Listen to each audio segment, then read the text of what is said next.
Letter to the editor लिखा है Akash 153 civil lines Agra, March 29 2022 मान लीजिए, डेट डाल दिया। The editors lines times of Delhi new Delhi. Sir, through I the columns of your estimate newspaper, I want to express my view on defective examination system of our country.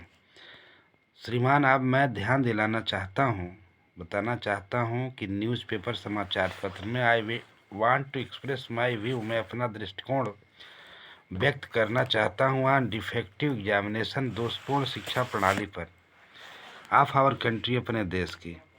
Our examination system needs immediate reforms, हमारी परीक्षा प्रणाली को तुरंत ही सुधार की आवश्यकता है। Immediate में सुधार की तुरंत आवश्यकता है। इन द प्रेजेंट सिस्टम, वर्तमान समय में, the examination is held after the end of the year, जो वर्ष के अंत में समाप्त होता है। ए स्टूडेंट्स परफॉर्मेंस नेचुरली डिपेंड्स, एक विद्यार्थी का प्रदर्शन स्वाभाविक रूप से निर्भर होता है, मोर ऑन ए चांस, संयोग पर होता है, दैन एनी थिंग्स, किसी भी चीज़ की तरह से। If he gets those question, यदि उसे वो सारे प्रश्न मिल जाते हैं, विच ही हैज़ क्रेम्ड, जिसने उसे सेलेक्ट किया है, एक तरह से चुना है। ही डज वेरी वेल, वह अच्छी तरह से करता है। इफ़ हिज गेस फेल्स, यदि उसका अनुमान असफल हो जाता है, तो ही आल्सो फेल्स, वह असफल हो जाता है। Also this systems encouraged copying, यद्यपि यह प्रणाली प्रोत्साहित करती है, नकल को प्रोत्साहित करती हैं। Only set question are asked, केवल चुने हुए प्रश्न ही पूछे जाते हैं। Students like take copying material, विद्यार्थी जो है नकल सामग्री ले जाते हैं। विथ देम, उनके साथ। Or it is smuggled to them from the outside, यह अथवा यह बाहर से आयातित होते हैं। द इविल कॉपीइंग, जो बुराई है नकल की, इज फास्ट स्प्रेडिंग, बहुत तेज़ी से फैल रही है। इट इज क्लियर दैट, यह स्पष्ट है कि our educational systems needs reform, यह स्पष्ट है कि हमारी शिक्षा प्रणाली को सुधार की आवश्यकता है। रिफॉर्म्स में, सुधार में। एक्सेप्ट इन लैंग्वेज, यद्यपि भाषा में। वेयर ए स्टूडेंट्स एक्सप्रेशन, जहाँ एक भाषा में वह व्यक्त करता है विद्यार्थी, इज़ टू बी जज्ड, जिसका निर्णय किया जाता है। इन ऑल, पूरी तरह से। देम देयर सब्जेक्ट्स, उसके विषय का।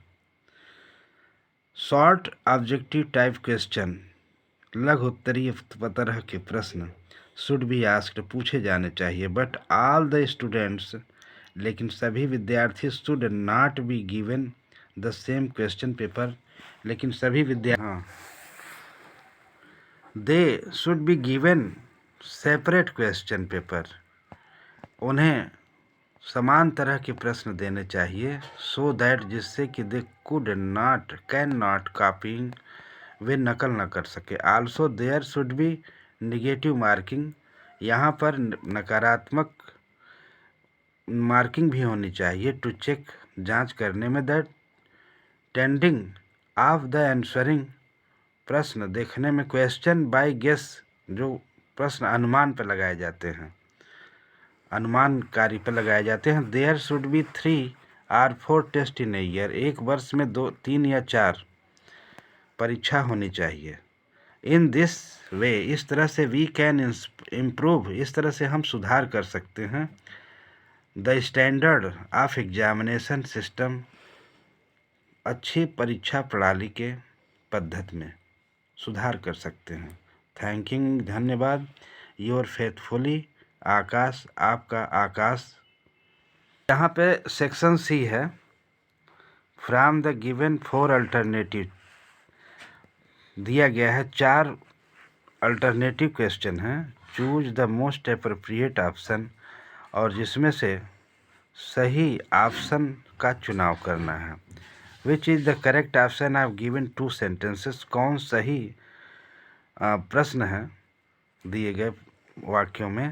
Parents have been waiting since morning.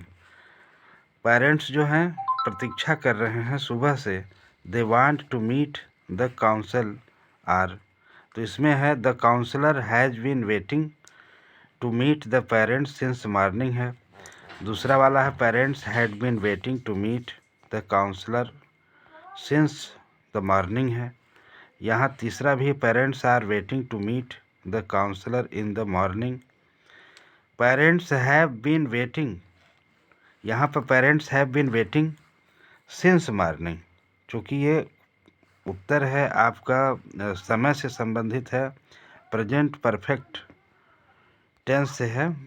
Since morning निश्चित समय के लिए सिंस का प्रयोग। To meet the counsellor, to से जो वाक्य जोड़ा गया है ये इन्फिनिटिव से संबंधित है। उद्देश्य क्या है? मिलना है, काउंसलर से मिलना है, तो यह काउंसिल के काउंसलर हो गया है। ये क्वेश्चन चौथा ऑप्शन सही है। इसके बाद B, choose the grammatically correct sentence. Grammatically correct जो सेंटेंस है, by the June next year Ajay will make work in the office for 20 years. Till June next year Ajay will work in the office for 20 years, ये भी सही नहीं है। The June next year Ajay will work in the office for 20 years. यहाँ पे है by the June next year Ajay will have been, क्योंकि future perfect continuous tense का वाक्य यहाँ रहेगा। Ajay will have been working in the office for 20 years. For का जो प्रयोग है यहाँ पर समय के लिए है, इसलिए फार का प्रयोग लगा है। ये वाक्य जो है विल हैव बीन, ये फ्यूचर परफेक्ट कंटिन्यूअस टेंस में है। सी, ऑप्शन सी का है choose the alternative which best express the meaning of the idioms or phrase. Idioms or phrase जो है वो मुहावरा है। George and I are neighbours but we don't see eye to eye, यानी हम एक दूसरे से नज़र नहीं मिलाते हैं with each others. See eye to eye phrase का मतलब है कि एग्री होना, सहमत होना, तो इसका तीसरा क्वेश्चन ऑप्शन सही होगा। डी में है choose the word nearest in the meaning bold part, यानी इसमें भी शब्दों का चुनाव करना है जो सबसे अधिक बोल्ड जो है, जो अंडरलाइन किया गया है पार्ट, उसको आपको इसमें करना है। तो यहाँ ऑस्ट्रियस पीएस लिखा है few teachers have been spared the problem of an obstreperous pupil in the class. तो अनरूली का मतलब हो गया, इसका मतलब बिना नियम के।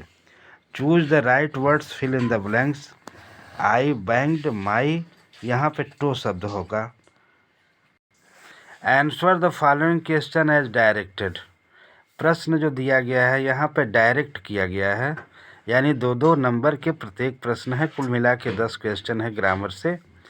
यहाँ दिया है question the teacher said to the students, अध्यापक कहता है विद्यार्थियों से डू नॉट मेक्स नॉइज, यानी शोर मत करो। चूँकि यहाँ पर क्वेश्चन वर्ड से संबंधित है, इंट्रोगेटिव में है। इंट्रोगेटिव में क्वेश्चन में इफ़ का प्रयोग कंजक्शन के लिए होता है, लेकिन जहाँ नेगेटिव में है तो नॉट टू कंजक्शन करते हैं। द टीचर आस्क्ड का किया जाएगा, teacher ask the student not to make a noise, not to make a noise करते हैं। दूसरा है जी का है the Tagore was a great poet, he wrote the Gitanjali, it is a famous book, he was awarded the Nobel prize for. इसे simple sentence में हमें बनाना है। तो एक टैगोर जो है ये भी नाउन है, एक ग्रेट पोएट ये भी नाउन है, यानी ग्रेट पोएट के रूप में टैगोर की व्याख्या होती है। एक नाउन दूसरे नाउन की व्याख्या करता है, इसलिए इसे सेपरेट टाइप में लिखते हैं। नाउन फ्रेज एनी अपोजिशन के नियम के आधार पर लिखते हैं। Tagore a great poet wrote the Gitanjali, a famous book, awarded the Nobel prize. सबके साथ कामा लगाते चले जाते हैं, साइड बाय साइड का नियम इसमें लगता है। और इसके बाद है यच का है honesty is the best policy that is known to all. इसको जो है हम नाउन क्लाज के माध्यम से यानी कॉम्प्लेक्स सेंटेंस बनाते हैं। नाउन क्लाज में है जिसे लिखा honesty the best policy that is known to all, तो it is known to all है, it is known to all that honesty is the best policy. ये कॉम्प्लेक्स सेंटेंस हो गया। यहाँ पर कॉम्प्लेक्स सेंटेंस हुआ। इसके बाद है यहाँ आई है वाइज मैन लव ट्रूथ, बुद्धिमान व्यक्ति सत्य से प्रेम करते हैं। फूल्स सन इट, यानी और जो मूर्ख होते हैं इससे घृणा करते हैं। तो इसको कंपाउंड सेंटेंस में बनाएंगे तो हो जाएगा वाइज मैन, चूँकि ये एडवर्सिटिव कंजक्शन इसमें लगेगा। Wise man love truth but fools shun it. Adversity का मतलब विरोधाभास इसमें होता है, विरोधाभास के कंजक्शन इसमें लगाए जाएंगे। जे है the principle advocating freedom, progress, liberty and dignity of man. तो इसका चूँकि हमें एक शब्द में वन वर्ड सब्स्टिट्यूशंस करना है, वन वर्ड सब्स्टिट्यूशन में इसका उत्तर है लिबरलिज्म लिखा जाएगा, उदारवाद है। यानी सिद्धांत जो है वकालत करते हैं स्वतंत्रता की, प्रगति की, उदारता की and dignified of the man, और आदमी के सम्मान की। इसका एक शब्द में लिबरलिज्म, उदारवाद। Question number 5। पहली बात तो चैनल को सब्सक्राइब जरूर कर दीजिएगा आप लोग, लाइक करिए, सब्सक्राइब कर लीजिए।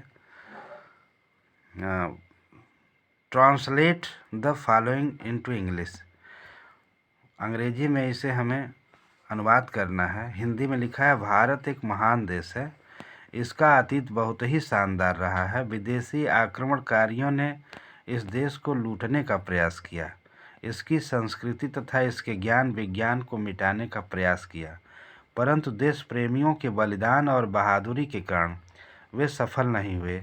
आज भी देश में किसी चीज़ की कमी नहीं है। यदि दिन दूनी रात चौगुनी बढ़ती जनसंख्या पर नियंत्रण हो जाए तो देश फिर से समृद्ध हो जाएगा। पर्यावरण प्रदूषण देश की एक बड़ी समस्या है।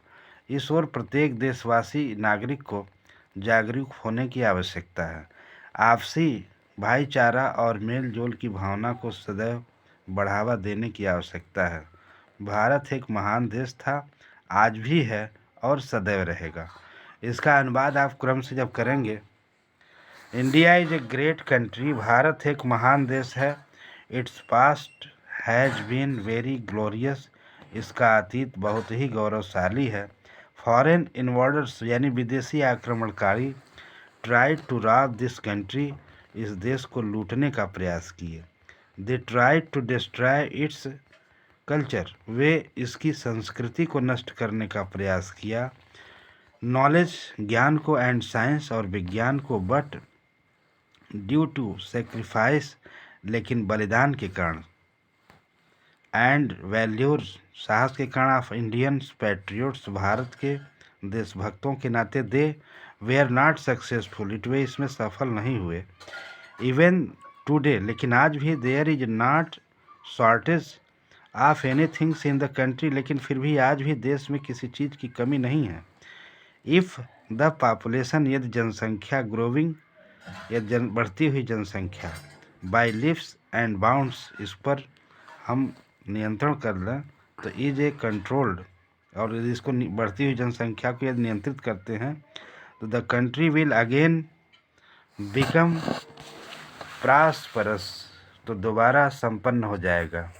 इन्वायरमेंटल पॉल्यूशन, पर्यावरण प्रदूषण is a big problem of the country, पर्यावरण प्रदूषण एक बहुत बड़ी समस्या है देश की। एवरी लवर ऑफ कंट्री, प्रत्येक देश प्रेमी, इज नीडेड आवश्यकता है, टू बी द अवेकेंड जागरूक हो जाए, to we where and sit, it is needed इसमें आवश्यकता है, to develop the mutual fraternity, इसमें आवश्यकता है म्यूचुअल फ्रेटर्निटी की। इट इज़ नीडेड, इसको आवश्यकता है, डेवलप माने विकास की, म्यूचुअल फ्रेटर्निटी यानी भाईचारा को बढ़ाने की, एंड फीलिंग ऑफ द गैदर्सनेस और महसूस करने की आवश्यकता है। India was a great country, भारत एक महान देश था। It's is so even today, आज भी है, एंड विल ऑलवेज रिमेन सो, और सदैव रहेगा।